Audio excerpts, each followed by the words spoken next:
اللهم صل على سيدنا محمد اللهم صل على. زکوٰۃ کے بارے میں بڑا سٹرکٹ ہونا چاہیے. قرآن مجید میں جہاں نماز کا ذکر آیا ہے وہاں اکثر مقامات پر ساتھ زکوٰۃ کا بھی ذکر آیا ہے. تو بعض علماء کرام نے فرمایا اس بندے کی نماز قبول نہیں جو مال میں سے زکوٰۃ نہیں ادا کرتا.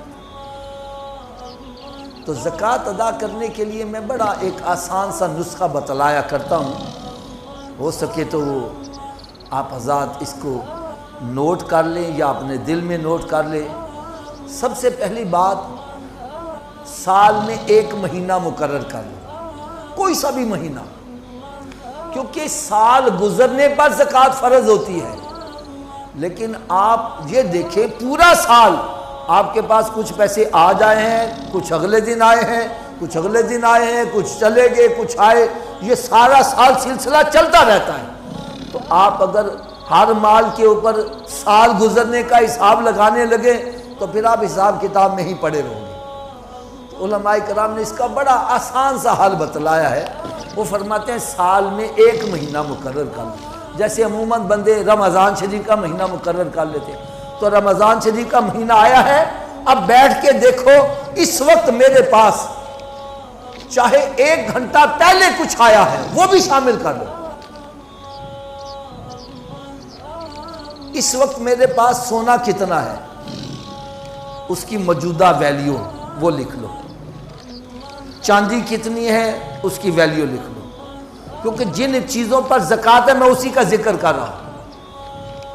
سونا، چاندی اور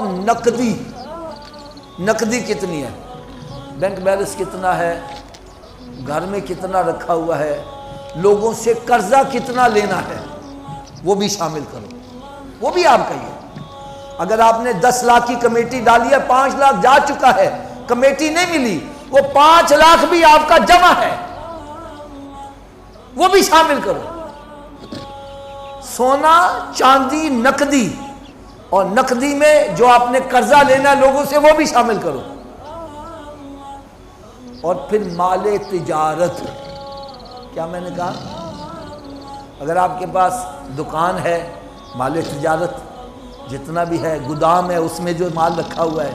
اسی طرح اگر آپ نے کوئی پلاٹ یا مکان اس نیت سے لے کے رکھے ہیں، جیسے بندے کاروبار کرتے ہیں نا، پیسے ویسے پڑے ڈی ویلیوٹ ہوتے رہیں گے، چلو یار کو مکان لے لیتے ہیں، کل کو مہنگا ہوگا تو بیچ دیں گے، تو یہ مال تجارت میں آ جائے گا، اس کی بھی ویلیو شامل کرو.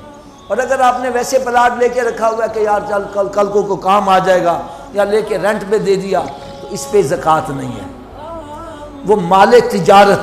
تو آپ سمجھتے ہیں کئی بندے انویسٹر ہوتے ہیں جن کا کام ہی ہوتا ہے یہ پلاٹ لے لو، یہ مکان لے لو، فلاں چیز لے لو، کل کو مہنگا ہوگا تو بیچ دیں گے. تو اس نیت سے جو مال لیا ہے اس کی بھی ویلیو نکال لو.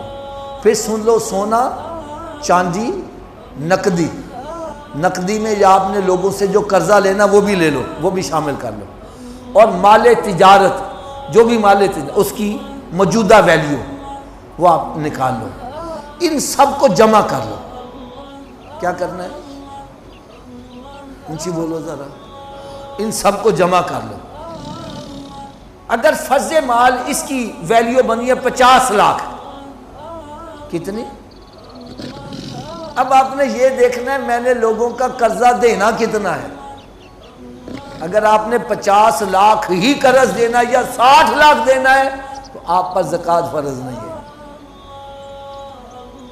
اور اگر آپ نے 40 لاکھ لوگوں کا قرض، کیونکہ ہوتا پتہ کیا ہے، گودام کے اندر مال رکھا ہوا ہے لیکن ہوتا جناب لوگوں کا ہے، قرضہ لے کے رکھا ہوتا ہے، ادھار لے کے رکھا ہوا ہے. تو اسلام بڑا بہترین مذہب، سب سے بہترین مذہب ہے. وہ کہتا ہے کہ جو تم نے لوگوں کا قرضہ دینا ہے وہ مائنس کرو. اگر آپ نے 40 لاکھ لوگوں کا قرضہ دینا ہے وہ مائنس کرو، باقی کتنا رہ جائے گا؟ 10 لاکھ. تو 10 لاکھ کے اوپر زکوٰۃ ہے. 1 لاکھ کے اوپر 2500، تو 10 لاکھ کے اوپر 25,000 بن جائے گی. تو یہ زکوٰۃ اللہ تعالیٰ کے راستے میں خرچ کرنی ہے، اور کوشش یہ کرنی ہے سب سے افضل اپنے خاندان میں دیکھو جو مستحق ہے اس کو زکوٰۃ دیا جائے۔ اور خاندان میں کن کو نہیں دینی؟ جو تمہاری جائیداد کے وارث ہیں ان کو نہیں دینی۔ مثلا باپ بیٹی کو نہیں دے سکتا، بیٹے کو نہیں دے سکتا، باپ کو نہیں دے سکتا، ہاں بھائی کو آپ دے سکتے ہیں، بہن کو دے سکتے ہیں، اور اپنے جو آپ کے رشتہ دار ہیں ان کو آپ، جو آپ کی جائیداد کے حصے دار نہیں ہیں، اگر وہ مستحق ہے تو اس کو جائیداد میں سے حصہ دے دو۔ نہیں سمجھ لے؟ بھائی بہن کو دے سکتا ہے۔ تو زکوٰۃ جو ہے اس کو کوشش کرو، جو اگر ایک بندے کی 20,000 روپیہ زکوٰۃ بنتی ہے، اگر وہ 19,000 بھی دیتا ہے تو زکوٰۃ قبول نہیں ہے۔ ایک بندے کے ذمے 10,000 روپیہ زکوٰۃ کا بنتا ہے، وہ 10 لاکھ روپیہ خیرات کر دے، خیرات قبول نہیں ہے۔ میری بات کا برا نہ منانا، آج آپ نے دیکھا ہوگا بڑے بڑے جناب وہ کیمرے مین بگا کے چیک دے دیتے ہیں، ہمارا تصویر آ جائے، وہ چیک دے دیتے ہیں، زکوٰۃ نہیں ادا کرتے۔ تو زکوٰۃ جس پر فرض ہے اس کو اپنے مال میں سے زکوٰۃ پوری ادا کرنی چاہیے۔ اگر آپ کی 10,000 زکوٰۃ بنتی ہے، کوشش کرو زیادہ دے دو، جو زیادہ دو گے وہ خیرات میں آتی چلی جائے گی، کم نہیں ہونی چاہیے۔